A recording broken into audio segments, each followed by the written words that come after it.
the quiet hills of Kentucky in 1834, where dirt roads cut through farmland and forests, whispered secrets to the wind, a family named Whitaker lived in a small cabin on the edge of a settlement. The Whitakers were ordinary farmers, known for their work ethic and the simple, hard lives they led. But in the summer of that year, their lives and the lives of everyone around them changed forever with the birth of twin girls.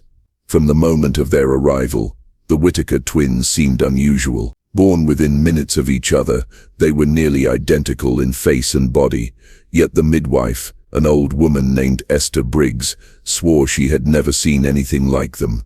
Their cries were not separate, but eerily synchronized, as if one throat carried the voice of both. When one twin blinked, the other did too. When one turned her head, the other followed a split second later, almost as though some invisible thread bound them together.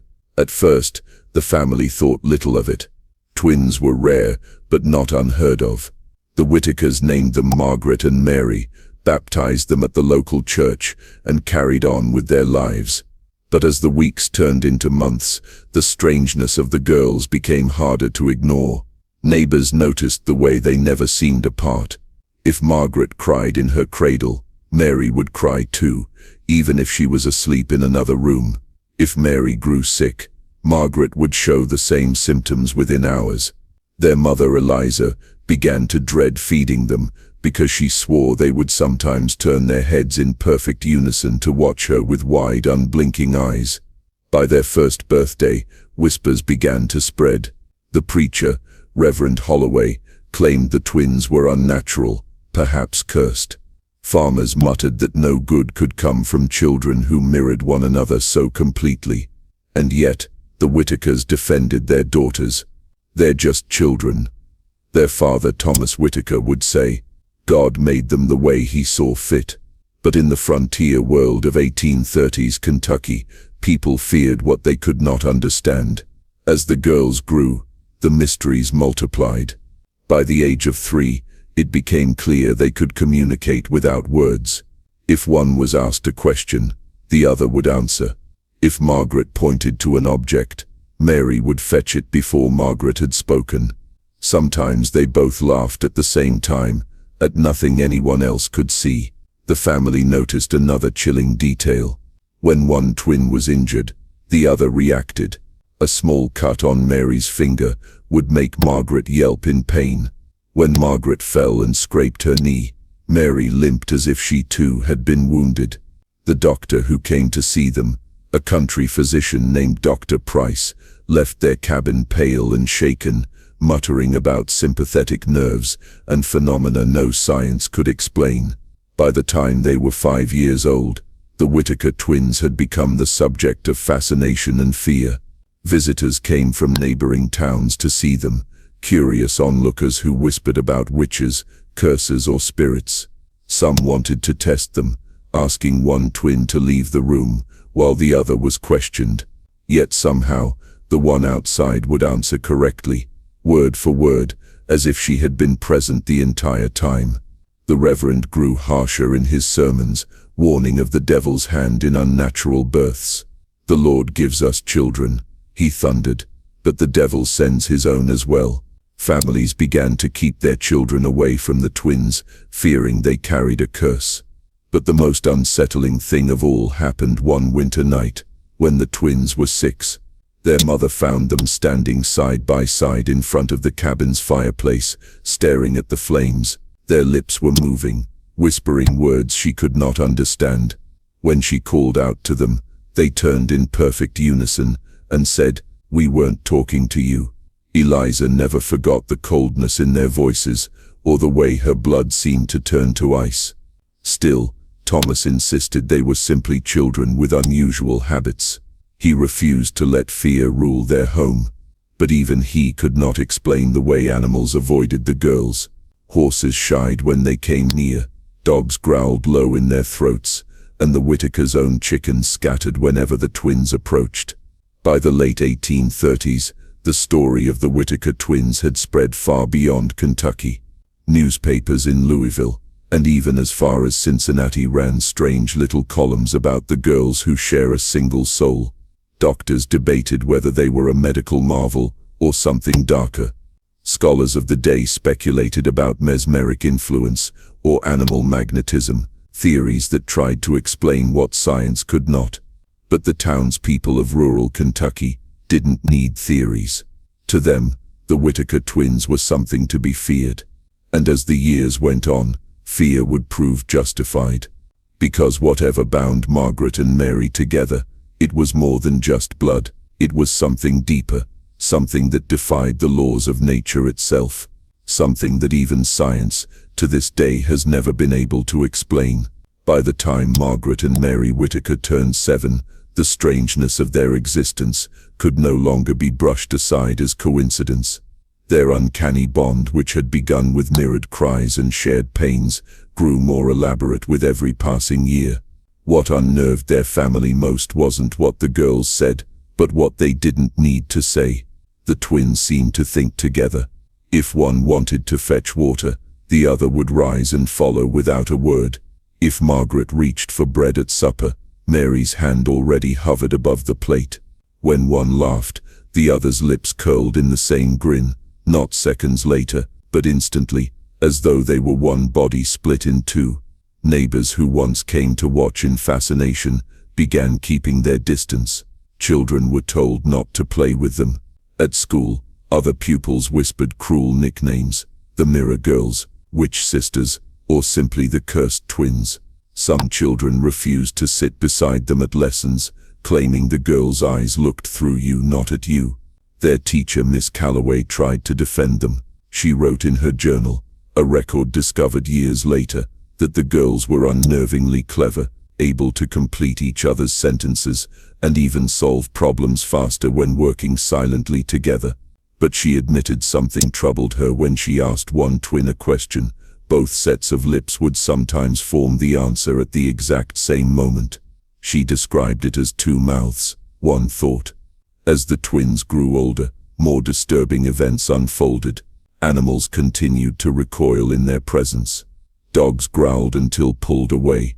Horses refused to let the girls near. Once, a stray cat wandered into the schoolhouse. The girls only looked at it, but the animal shrieked and bolted out the door, fur standing on end. The strangest incident happened when the Whitaker's cow fell ill. Margaret placed her hand on its side, while Mary stood across the barn, eyes half shut. Within minutes, the cow convulsed and died. Their father, horrified, struck the ground with his fist and forbade the girls from entering the barn again. But the neighbors whispered that the twins had drained the life from the animal. Soon after, the Whitakers noticed their daughters behaving oddly at night. More than once, Eliza woke to find both girls standing at the foot of her bed, silent, their eyes open but glassy. When she shook them, they blinked and walked back to their room without a word. One night, Thomas caught them in the yard at midnight, holding hands and murmuring words he could not understand. They stopped when they saw him, but the look they shared was one of annoyance, not fear. Rumors spread that the girls had power over more than animals. A boy from the settlement, Samuel Raines, claimed he saw them make fire dance. He swore he watched Margaret stare at a candle until the flame bent sideways, flickering wildly though no wind blew. His story was dismissed as childish nonsense, but other children repeated it, adding more details until it became common gossip that the twins could command fire with their eyes. By age 10, their reputation had curdled into outright fear. Parents forbade their children from visiting the Whitakers. Farmers avoided trading with the family. When crops failed in the autumn of 1844, some said it was because of the girls. Reverend Holloway preached openly that two demons walk among us, born of one womb but carrying a single soul, and that soul is not of God. The Whitakers themselves were torn. Eliza still clung to her daughters, refusing to accept the town's whispers. She insisted Margaret and Mary were simply gifted, perhaps even chosen by God. But Thomas grew more uneasy. He had begun to drink heavily, muttering that something ain't right, something ain't natural about the girls. At times he stared at them as if he were looking at strangers, not his own blood. What shook him most were the fits. Beginning around their 11th year, the twins would sometimes collapse at the same moment, thrashing on the floor in identical convulsions. Their limbs bent at odd angles, their eyes rolled back, and a strange guttural sound rattled from their throats. The fits lasted minutes, then ended as suddenly as they began. When revived, the girls never remembered what had happened. Dr. Price, summoned again, had no explanation. If they were one body, he told Thomas, I would call it a seizure, but two bodies suffering the same affliction at the same time. It is unnatural. He advised prayer. By then prayer was already being offered, but not for the girls' health. The community had begun whispering about exorcism. The final straw came in the summer of 1846, when a storm tore across the valley. Lightning struck a tree near the Whitaker farm, splitting it in half. Neighbors claimed they saw Margaret and Mary standing in the doorway, laughing as the thunder cracked. A week later, a farmhand named Jacob Miller fell dead in the fields, his body blackened as though struck by lightning, though the skies had been clear. Whispers spread like wildfire. The twins had called the storm and brought death with it. By the time they reached their teenage years, the Whitaker twins were no longer seen as mere curiosities. They were pariahs, walking reminders of something the community could not explain and would not accept. Even their own father had begun to speak of sending them away, but Eliza refused. She locked the doors at night, kept the girls close, and told the neighbors that her daughters were innocent.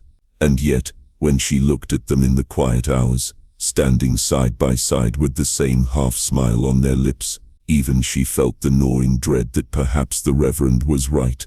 Whatever bound them was beyond nature, and the older they grew, the stronger it seemed to become.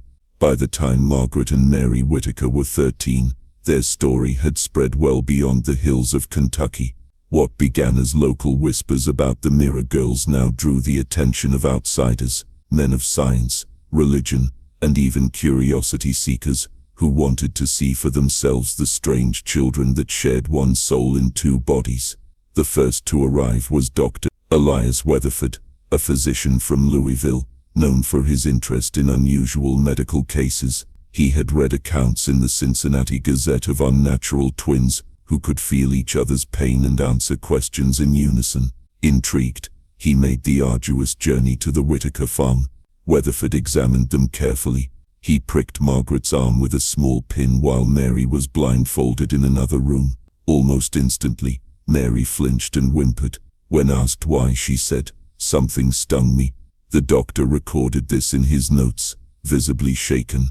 He then repeated the experiment, heat applied to one, the other reacting. Each time the results defied explanation. They share a nervous system across two bodies, Weatherford declared. It is not possible by nature as we know it, yet it is observable here. This is a phenomenon of medicine the world must study. But others disagreed. A month later, Reverend Samuel Holloway summoned a gathering in the town church, denouncing the doctor's interest. Science seeks to name what it cannot conquer, he thundered, but make no mistake, this is no medical condition. This is sorcery. If we allow these girls to remain, their power will grow, and our community will suffer. Torn between science and faith, the Whitakers found themselves trapped. Dr. Weatherford wanted to take the girls to Louisville for study, promising fame and perhaps answers, but Eliza refused. "They are my children, not experiments," she told him. "They belong here with their family." Thomas, however, wavered. He confessed to neighbors that perhaps the Reverend was right, that his daughters were dangerous. The debate grew so heated that other figures entered the fray. Professor Jonathan Reed, a scholar of mesmeric studies, traveled from Philadelphia to see the twins. He believed in animal magnetism, the idea that unseen forces connected all living beings. To him, the Whitaker girls were living proof of his theories. He conducted long sessions, placing one twin in a trance while the other, without seeing or hearing, echoed every word and movement. Reed proclaimed them a miracle of sympathetic force. Meanwhile, the Reverend countered with a priest from Lexington, Father Malachi Quinn, who declared the girls instruments of the devil. During one tense visit, Father Quinn attempted an exorcism. He sprinkled holy water over Margaret, who screamed and convulsed violently. At the same instant, Mary, in another room with the door shut, collapsed to the ground, choking. The priest, shaken, declared the reaction proof of possession. What horrified the family most was the twins' response. When asked afterward what they had felt, both girls smiled faintly and said the same words together. "We didn't like him." By then fear gripped the settlement. Farmers swore their crops withered faster if the twins walked by. Mothers claimed their infants cried when Margaret and Mary drew near. At night, some villagers said they saw candlelight flickering in the Whitakers' windows long after midnight, and shadows of two girls moving as one. The tension finally broke after a tragedy in the spring of 1848. A neighbor's son, 12-year-old Henry Talbot, disappeared near the Whitaker property. Days later, his body was found in the river, eyes wide open, face frozen in terror.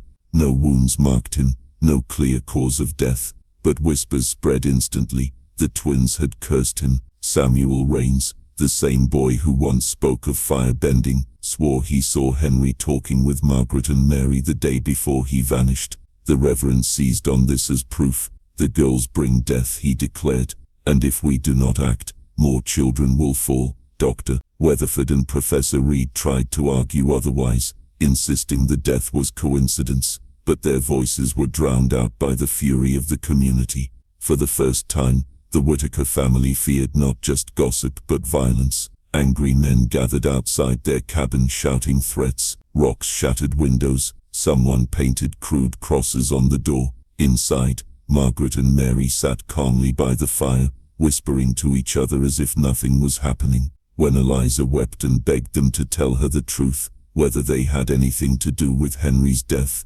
both girls looked at her, eyes steady, and said in perfect unison, "He came too close." The death of young Henry Talbot marked a turning point. Until then, the twins were curiosities, objects of suspicion, perhaps even fascination. But after Henry's lifeless body was pulled from the river, the air in the valley thickened with fear. The community no longer whispered. They openly declared that Margaret and Mary Whitaker were cursed. Strange misfortunes began to be laid at their feet. A barn caught fire on the Rains property one night, and though no evidence pointed to the girls, Samuel swore he saw them standing near the tree line, watching the flames dance. When a sickness spread through the livestock that winter, neighbors muttered that it was the twins' shadow that made the animals weak. Every tragedy, every accident became further proof that something unholy lived in the Whitaker cabin. Even their parents began to fracture under the weight of fear. Thomas drank more heavily, spending evenings away from home. When pressed by neighbors, he admitted that even he was afraid of his daughters. "I look at him," he said one night at the tavern, "and I don't see girls no more. I see something else." His words spread like wildfire. Eliza meanwhile grew more protective, as if clinging tighter might keep them safe. She defended them against accusations, telling anyone who would listen that they were simply misunderstood children. But even she confessed to her sister, who lived 2 towns over, that the girls frightened her sometimes. In a letter later recovered she wrote, "They do not speak as children should. It is as if they are speaking to someone else, someone I cannot see." The twins themselves seemed strangely detached from the storm around them. While neighbors hissed curses and wagged fingers, Margaret and Mary carried on as though nothing were wrong. They sat together by the fire, whispering, their heads tilted toward one another in that uncanny mirrored way. They laughed at things no one else understood, and sometimes in the middle of silence, they both would turn their heads sharply toward the same corner of the room, as if listening to an unseen voice. It was around this time that the disturbances began. Neighbors claimed they heard voices echoing from the Whitaker cabin late into the night, not the high-pitched chatter of girls but low guttural tones. When a man named Peter Holcomb dared to investigate, he swore he saw light flickering through the cracks in the shutters, and inside, the silhouettes of the girls moving in strange synchronized motions. Then came the incident of the mirror. One evening, Eliza heard a crash from the girls' room. Rushing inside, she found a small hand mirror shattered on the floor. Both girls were sitting on their bed, calm and still. When asked what happened, They answered together, "It wasn't us, it was her." "Her who?" Eliza asked. They only smiled. That smile unnerved her more than the broken glass. Soon after, a more violent event shook the family. One night, Thomas stumbled home drunk, muttering curses at his daughters. In a rage, he struck the table and shouted that he should have sent them to the Lord when they were born. The twins seated by the hearth did not cry or protest. They simply stared at him with wide eyes. Moments later, Thomas collapsed, clutching his chest. His face turned red, his breathing ragged. Eliza screamed, thinking he was dying. But as suddenly as it began, the attack ended. Thomas gasped, sat upright, and looked at his daughters in terror. "They did it," he whispered hoarsely. "They looked at me, and they did it." From that night on, Thomas rarely entered the cabin sober, and he avoided his daughter's gaze. The community meanwhile reached its breaking point. Reverend Holloway called for action, warning that to harbor evil is to invite it upon us all. Some suggested burning the Whitaker cabin. Others argued the girls should be taken to Lexington for confinement or study. But Eliza refused to let them go, and no authority had yet claimed the right to force them away. The twins' power, whether real or imagined, grew in proportion to the fear surrounding them. Stories multiplied. Some said they could predict deaths, whispering names before accidents occurred. Others claimed they spoke in languages no one taught them. Children swore that if you looked into their eyes too long you would hear voices in your head. And then, as if to confirm the darkest suspicions, tragedy struck again. In the spring of 1849, a fever swept through the settlement. Several children fell ill, their bodies racked with burning heat. Among them was the Rains boy Samuel, who had so often accused the twins. He died within days, his face twisted in agony. At his funeral, his mother wailed that Margaret and Mary had cursed him. Many in the congregation nodded grimly, unwilling to disagree. That night, men gathered outside the Whitaker cabin, torches in hand. They shouted for the girls to be brought out. Eliza barred the door, clutching her daughters behind her. Thomas stood aside, silent, his face pale and hollow. The mob threatened to burn the place down. Only the intervention of Dr. Weatherford, who happened to be visiting, kept them back. He argued that harming the girls would bring shame on the town, that they were still children and deserved protection. Reluctantly, the mob dispersed. But their anger had not cooled. The Whitakers were now prisoners in their own home, trapped between a fearful town and daughters they no longer understood, and the girls they seemed untouched by it all. As Eliza wept and the mob raged, Margaret and Mary sat calmly holding hands. One of them whispered something to the other, and they both laughed softly. Eliza asked what they found so funny. They turned their heads to her in unison and said, "They can't hurt us." By the summer of 1849, the Whitaker family was unraveling. The fever epidemic, the death of Samuel Rains, and the mob outside their cabin had left scars on the settlement. Fear hung in the air like smoke, and all of it centered on Margaret and Mary. Dr. Weatherford, still convinced the girls represented a medical marvel, begged Eliza to let him take them to Louisville for study. "There are men of learning," he argued, "who might explain this, who might offer proof it is science, not sorcery." But Eliza refused. To her, the thought of sending her daughters away to be prodded and caged was worse than enduring the hatred of neighbors. Thomas, however, had grown desperate. His fear curdled into resentment. At night he muttered that perhaps the Reverend was right. Once in a drunken rage, he grabbed an axe and swore he would end this curse once and for all. Only Eliza's screams and the girls' calm, unflinching stares stopped him. When she begged the twins to hide in their room, they looked at her coldly and said, "He won't touch us, he can't." It was not long before the settlement decided to act. Reverend Holloway convened a meeting, urging the townspeople to bring in Father Quinn once more. This time, he said, there would be no half measures.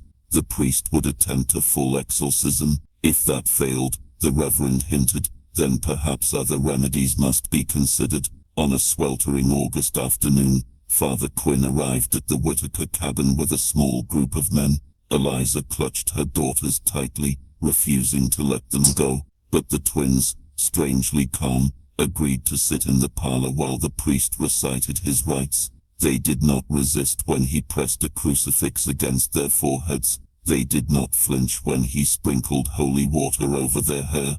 At first, nothing happened. The priest's voice rose in Latin as he commanded any evil spirit to depart. The twins sat in silence, holding hands, their faces expressionless. Then slowly, Margaret's lips curled into a smile. Mary's eyes rolled back, her body trembling. In a voice deeper than her years, Margaret whispered, "He doesn't belong here." The room grew colder, candles flickered wildly, though no wind stirred. Father Quinn's hands shook, but he pressed on, louder and more forceful. Suddenly, both girls screamed, not like children, but in a high piercing wail that rattled the windows. Thomas staggered backward, crossing himself, while Eliza dropped to her knees in tears. The priest tried to continue, but his words faltered as Mary's voice joined Margaret's in a chilling chorus. "He can't stop us. He never could." Quinn collapsed into a chair, pale and gasping. He declared the rite useless. "This is no spirit that may be banished," he told the others. "This is something else." He left that night, and never returned. The settlement erupted in debate. To some, the failed exorcism proved the girls were beyond redemption. To others, it was a sign that God himself had abandoned the valley. Fear hardened into resolve. A faction of men began planning to drive the Whitakers out, whether by force or fire. But before they could act, another tragedy struck. One night, Thomas Whitaker disappeared. He had gone into town for drink, but never returned. Days later, his body was found in the woods, face down in the mud. There were no wounds, no signs of struggle, only a look of terror frozen on his face. Neighbors whispered that the twins had killed their own father, striking him down without lifting a hand. Eliza was shattered. She locked herself in the cabin with her daughters, refusing visitors. When Dr. Weatherford came to offer condolences, she whispered to him through the door, "They don't even weep. They sit together and whisper, and when I ask what they're saying, they look at me as if I should already know." The townspeople saw Thomas's death as the final omen. A meeting was called. Some demanded the cabin be burned with the girls inside. Others urged restraint, but admitted the family could not remain. Even those who pitied the twins agreed their presence had become unbearable. And yet, when men returned to the Whitaker home with their decision, they found it empty. The door hung open, the hearth cold. The beds were neatly made, clothes folded, as though the family had left in peace. But there was no sign of Eliza, Margaret, or Mary, no footprints, no wagon tracks, no evidence of departure. They had vanished overnight. Some said Eliza fled with her daughters to another state, seeking refuge where no one knew their names. Others insisted the girls had taken her, leading her into the woods never to be seen again. A darker rumor claimed the settlement itself had taken matters into its own hands, that a group of men dragged the Whitakers away in the night, and buried them in secret. If so, no one ever confessed. The only thing left behind was a single scrap of paper, found on the parlor table. In shaky handwriting, it read, "We are not two, we are one, and we will never die." The disappearance of the Whitakers left the valley in stunned silence. One day the family had been there, locked in fear and whispers. The next they were gone, leaving nothing behind but a scrap of paper and a hollow cabin. For weeks men searched the surrounding woods. They followed streams, combed ravines, and even dug shallow pits when the earth seemed freshly turned. But no trace of Eliza, Margaret, or Mary was ever found. The settlement fractured under the weight of it. Some were relieved, believing the valley had finally been cleansed. Others feared that the girls still lived, and would return one night, whispering curses into their neighbors' dreams. For years afterward, mothers told their children to be inside before dark, warning them that the Whitaker twins walk when the moon is high. Stories multiplied. Some claimed hunters saw them wandering the forest, pale and barefoot, their faces expressionless. Others swore they'd heard two voices singing in perfect harmony near the riverbanks, though no one was in sight. The legend grew so strong that many avoided traveling through the valley at night. believing the twins could still be waiting on the roadside. As decades passed, the story spread beyond Kentucky. Newspapers recounted the tale as a frontier mystery. The twins who shared one soul. In the late 1800s, traveling lecturers included the Whitakers in their catalogues of strange phenomena, alongside tales of seances and hauntings. Some described them as witches, others as a medical wonder lost to time. Doctors speculated for years, was it possible for two people to share sensations so vividly? Could their brains have been linked in ways science could not yet measure? Some called it telepathy, others a rare neurological condition, but none could explain the deeper oddities, the mirrored speech, the seizures, the eerie confidence with which the girls defied both priests and mobs. Ghost stories took on their own life. Locals said that when storms rolled over the valley, you could hear the twins' laughter in the thunder. Travelers in the 20th century told of headlights flickering near the old Whitaker land, or of seeing two young girls in plain 19th century dresses, standing by the roadside, vanishing when approached. The most chilling tale came from a farmer in 1912, who swore that as he tilled a long-abandoned field near where the Whitakers once lived, his plow turned up a small mirror. When he picked it up, he claimed he heard two voices whispering at once, "She's watching you." He dropped the mirror and fled, refusing ever to return.